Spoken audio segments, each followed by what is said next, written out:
All right, the Utah Hockey Club's got a game against the Columbus Blue Jackets today. We're going to tell you about that. And plus, we're going to go ahead and get back into the team nickname thing because just as fast as we put that video out yesterday, things changed. So we're going to talk about that as well here in just a moment. Plus, we've got morning skate reaction from head coach Andre Tourigny. So stay tuned. There's plenty more coming your way. This is the Locked On Utah Hockey Club podcast.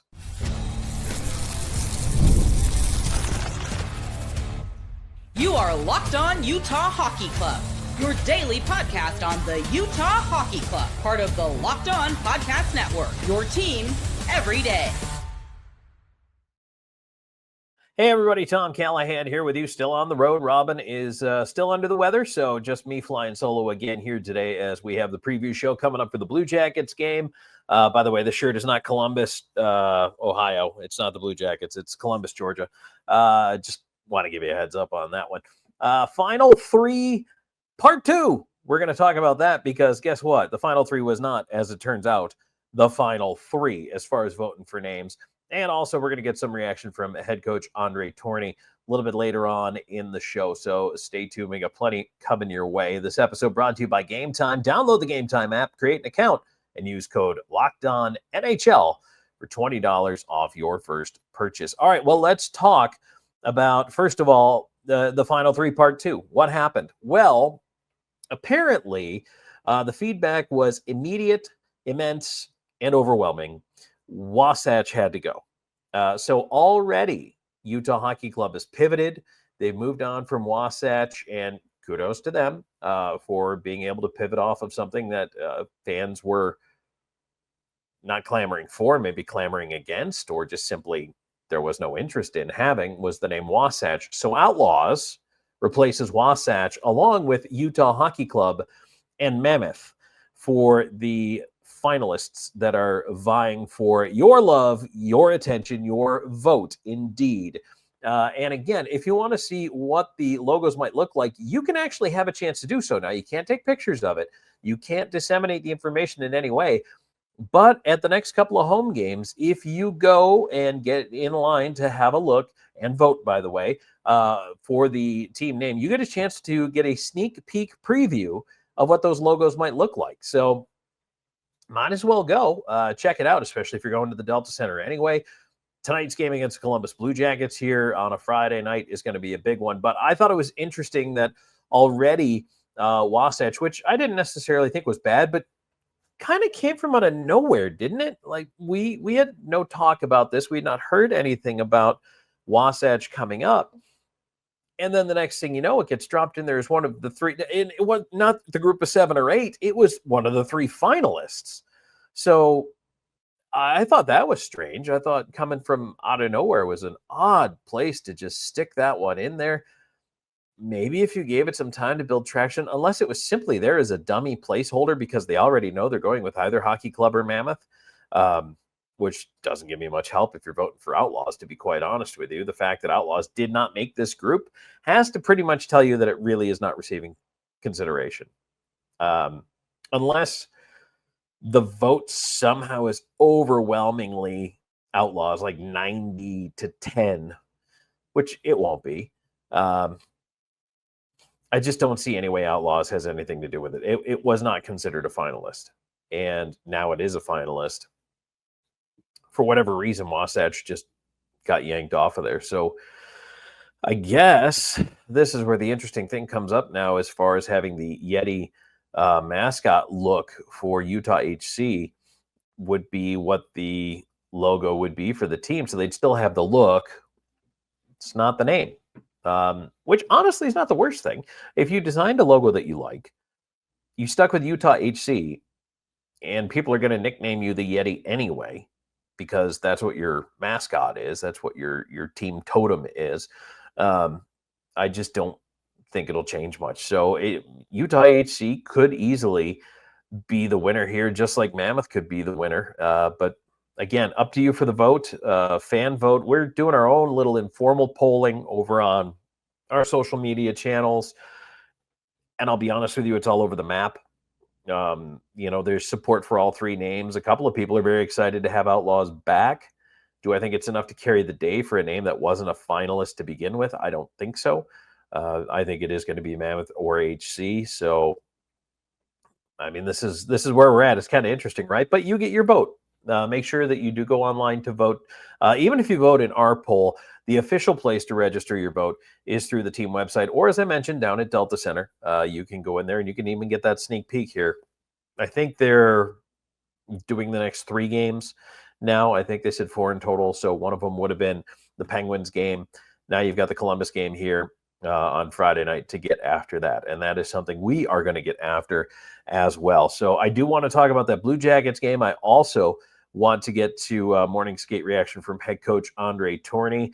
Some interesting FanDuel odds when it comes to this game. I was looking at those, and you know what? I don't often see an opportunity, but I kind of see something that I think is unusual here. And I'm going to tell you why, by way of explaining what's going on with the Columbus Blue Jackets too. So there's a lot to talk about here with this one. A lot of, as they say, meat on that bone as we finish up the month of January. All right, stick around, and when we get down to it here in just a minute, we're going to get into that Blue Jackets preview. So stay tuned right here. By the way, if you're still here, follow, like, subscribe, whatever it is you need to do. Download us on your podcast app of choice. If you're on YouTube, click that subscription button and then click the bell so you know when we drop a show. Also, give us the thumbs up. Helps us with the algorithm, and it helps you find more great hockey content too. All right, let's get into that Blue Jackets matchup here in just a moment.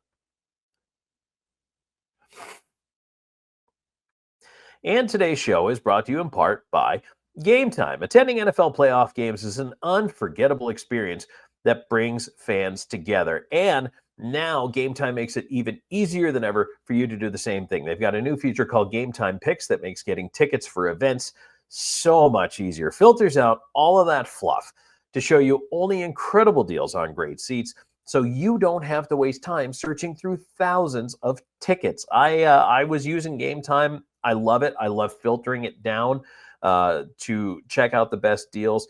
And you know what, the other thing that's kind of cool is if you want to see what it looks like to sit in different places, because let's face it, every stadium, every arena, every theater you go to, the views are different. Nothing is cookie cutter. It's not one size fits all. So you get to kind of look around using those panoramic seat views and see where you are, what you like about it. Maybe if you're under a cover or not for weather, all kinds of those things, or sunshine. Maybe you don't want to sit in the blazing sun. Maybe you do. Maybe you want to work on your tan. I don't know. But I think that's very useful. Also, toggle on your all-in pricing. It's not on by default on the app. I highly recommend you toggling that on, because then you just see what your out-the-door price is, which I love. And I think that's a great way to be able to get in there and look at things. And also check out the super deal. That is incredibly impressive because it offers the best value for the event that you're looking at, and it highlights it for you. So it makes it a lot easier to see that. There's no surprise fees at checkout once you toggle on that all-in pricing. Makes it smooth, makes it reliable. On-time ticket delivery right to your phone, plus the lowest price guarantee, gives you peace of mind. Take the guesswork out of buying tickets with GameTime. Download the GameTime app, create an account, and use code LOCKEDONNHL for $20 off your first purchase. Terms apply. Again, create an account and redeem code LOCKEDONNHL for $20 off. Download GameTime today. Last-minute tickets, lowest price, guaranteed. All right, so as we come back here and get ready to kind of talk a little bit about this Blue Jackets game, I found some interesting stuff in the numbers, and I wanted to talk a little bit about this. I think it's an opportunity here for this game, and the Blue Jackets coming in. Maybe you haven't been following the Blue Jackets, especially they're in a different conference. But here's the interesting thing that I have found. Looking at the notes, looking at the standings, I knew the Blue Jackets are doing well, and no one expected them to, especially after the tragic passing of Johnny Gaudreau and his brother right before the season started. I mean, it just cast an absolute pall over the entire league. Just incredibly sad. And if you don't know the story, they were home for their sister's wedding and were riding bikes on a road and were struck and killed by a motorist. So just unexpected, out of nowhere. But here we are today, last day of January. The Blue Jackets are tied for the last wild card spot in the East with Tampa Bay. No one saw this coming. And I mean nobody. Everybody thought they were not a playoff team to begin with.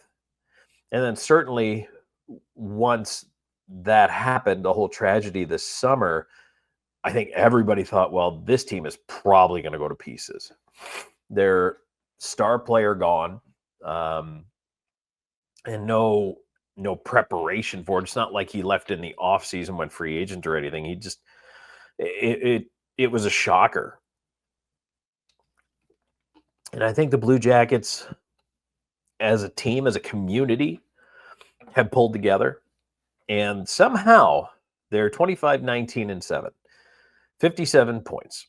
They've got a +2 goal differential. They are great at home, where they're 17-5-3. They are not so great on the road, where they're 8-14-4. However, in the month of January, they're 9-3-1. And they're doing it on the strength of being a good first period team. They're outscoring opponents in the first period 54-36. They are actually getting outscored in the second and third, but not by as wide a margin. So you look at that and you think to yourself, that's a pretty stout difference right there. That's an 18-goal first period difference. Now, Utah is a first period team as well. They're outscoring opponents 44-30. So I do like the way that matches up. The power play, not special for Columbus. 14th mid-pack. Utah's 13th mid-pack. The penalty kill is awful, 26th. And Utah's is 8th, which is pretty good, being in the top 10. But the Blue Jackets just have a little bit of a destiny kind of feel. And I'm not saying they're going to win the Stanley Cup. Please don't mistake that. But they just have a feel about them this season. And I'm looking at this Columbus team thinking, boy, they present more of a challenge, because no one's giving you sympathy once a game starts. No one's saying, oh, you know what? We feel really bad for you guys. Here, why don't you win this game? No one does that.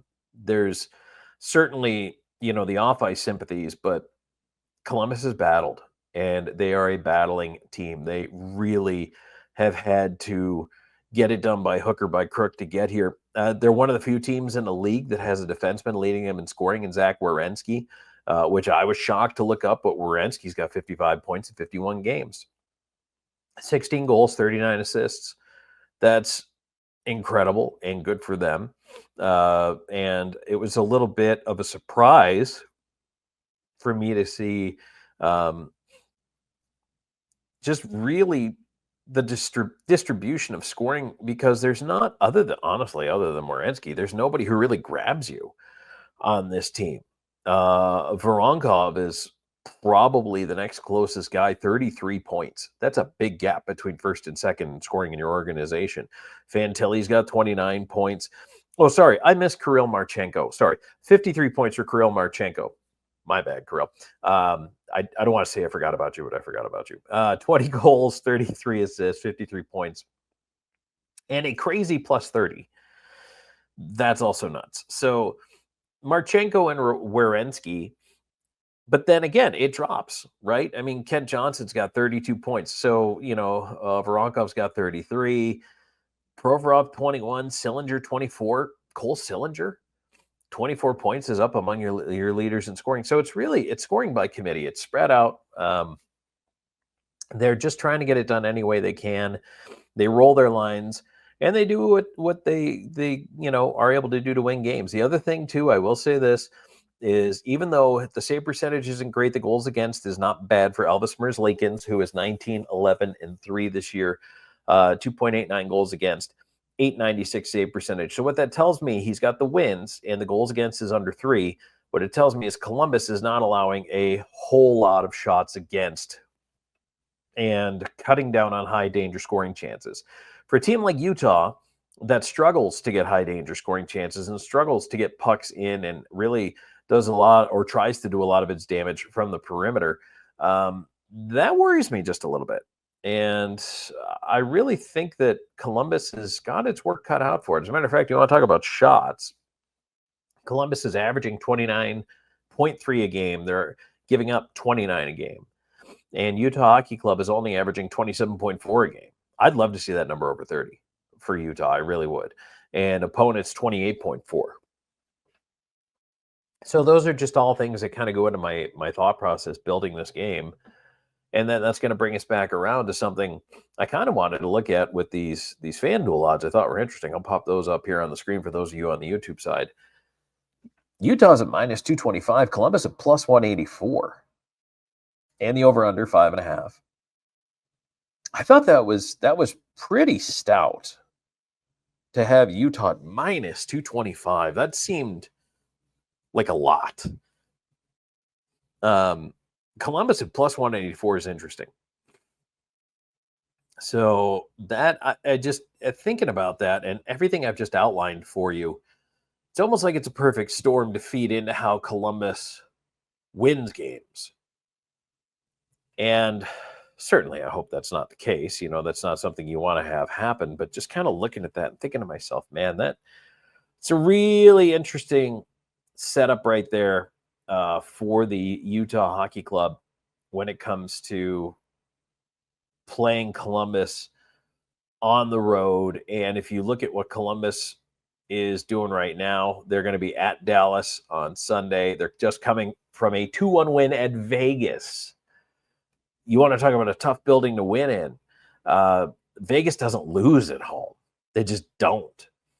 And somehow they managed to go in there and just nibble away and beat Vegas 2-1. That's wild to me. I know I talked about Columbus in the standings earlier. I want to update where Utah is here in the standings in the Western Conference. They are currently outside looking in as they have been for that wild card spot. They're now tied with the Blues, although St. Louis has played one more game. Utah Hockey Club has now played 50, and they have 50 points. So they're 21-8, which is NHL 500. In front of them, Vancouver on the outside looking in at 56, same number of games played, 50, and the Calgary Flames, 57 points in their 50 games. They're in the wild card. So it's a 7-point gap right now, and Seattle's at 49. Anaheim, surprisingly, has come up to 48. The thing is, though, is among all these mid-pack teams in this wild card chase, last 10, no one's pulling away. Calgary 6-4, Vancouver's 5-5, Utah's 4-5-1, 4-6 for the Blues, 5-5 for Seattle, Anaheim 4-5-1.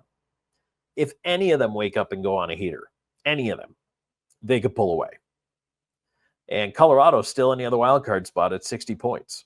They're 4-5-1 in their last 10. So the Avalanche are struggling. They just made a big trade to get rid of Mikko Rantanen. I would assume it means they have something up their sleeve.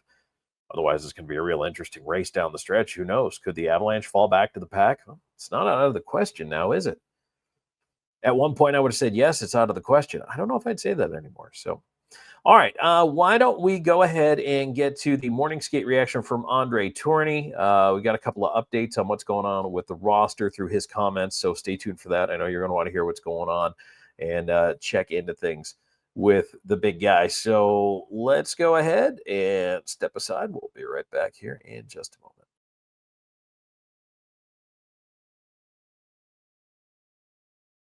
Okay, so as we return, we're going to go ahead and jump right into head coach Andre Tourigny, what he had to say for morning skate this morning, and take it away. Hi everyone, I will start. Coles is out indefinitively. He will be until the Four Nation and will be day to day. Will be reevaluated after. So out until the Four Nation for indefinitely. What happened last game? During the game, he finished the game. Was a warrior. He battled through pain, but no, he will be out indefinitely. Did he block a shot or get hit? He got hurt. Was it a nagging injury or was it? No, it wasn't. No, he was. He was a little bit sore in that area, but it was not the same thing. Just lineup wise, what are you looking at with Coy out? Curfew will play with Kels and Schmaltzy, which he did a lot last year, and Chelly will be back with his two partner, where they had success together, and we'll go from there. We keep Boehner's line, and Stanny's line, which I liked last game. I think they played well, so we'll keep them together, and we'll go from there. Do you see Gunther coming back before Four Nations, or is he also after? Well, he's day to day at this point. We'll see that. I don't have a specific date for him right now. How has the team handled just so many injuries to key players like Sergachev and Cooley and Gunther and Dursey. You know, you need to move on. It is what it is. You know, I mean, Columbus, they're missing their first 2 center, as far as I know. You know, they missed Monahan and Boone Jenner. Which team, like Malkin, did not have a great night last night? You know, I mean, it's every team is the same. You cannot feel sorry for yourself. That league will jump right at your throat if you think you can feel sorry for yourself. There's nobody feels sorry for anybody. And you need to find a way to keep moving forward. And we talked early in the season about our depth, but it's time now for us up front to show we have depth, and we trust the guys who will have the opportunity, and we do trust them. So that's time to not talk, but do it. I think Kerfoot will have played on all 4 lines now this year. What can you say about his versatility? Well, he's really versatile. Play 3 position as well, and play on both special team. He can do it all. I think everybody will have to play at their best. It's nobody who has to do something they're not capable of, but we need to be everybody pulling on the rope right now, and Kerfoot will be one of those, and this. It's no different than any other guys up front I can name. It's the way it is. It's when Sergei wasn't there, when Johnny was not there, or others on the back end. We have other guys who stepped in, and we still with missing Dursey, and that's the life in the NHL, and you need to be able to do it. Saw Hayton was on that first power play unit. Yeah. Just what do you think he brings to that group, or what do you want to see? Well, he's really confident right now, and he can make good play on the goal line, and he's as well a good net presence. Yates is one of our best in the team to go at the net, screen the goalie, get some rebounds. So he bring a different asset on that. Don has now been back for a few weeks. Yeah. What differences have you seen in him now with a bigger sample size? Yeah. The second time around? Yeah, good question. I think he's confident with the puck. He always take good decision, and I think he played right now like he played during the training camp. He played with a lot of pace. He's hard on the forecheck. He worked hard both sides of the puck, both sides of the ice. But he's more confident with the puck. He makes good play, and so far I like his line with Yates, and whatever it was Kerfoot or it was Chile before, I think it was a really good line for us. They generate good offense. They're super reliable defensively, and they get on the forecheck. They're tough to play against. Defensively, are you going with the same 6? Yes, same 6 and veg in the net. All right, that's head coach Andre Tourigny, and that's going to wrap it up for the Locked On Utah Hockey Club podcast here. The Blue Jackets game coming up here on a Friday night, and I'll tell you what, at this point, this is going to be a battle. This is going to be another test for this Utah Hockey Club. Hopefully, they are able to get by the Blue Jackets here this evening, the surging Blue Jackets. Again, 9-3-1 in January. Columbus, you got to have a lot of respect for what that hockey team's doing, how they're doing it under difficult circumstances. Absolutely. So Utah's got their work cut out for them. And hey, follow us on socials. Make sure you like and subscribe. You know what? If you like this show, share it. Share it with your friends. Ask them to give it a try. That's all we can ask, is for folks to give us a listen, and hopefully you like what you hear. So we appreciate you being here. Thank you so much for joining us. And until next time, this is Tom Callahan. Robin will be back soon. Robin is on the mend. Get well soon, Robin. And we'll talk to you next time on the Locked On Utah Hockey Club podcast.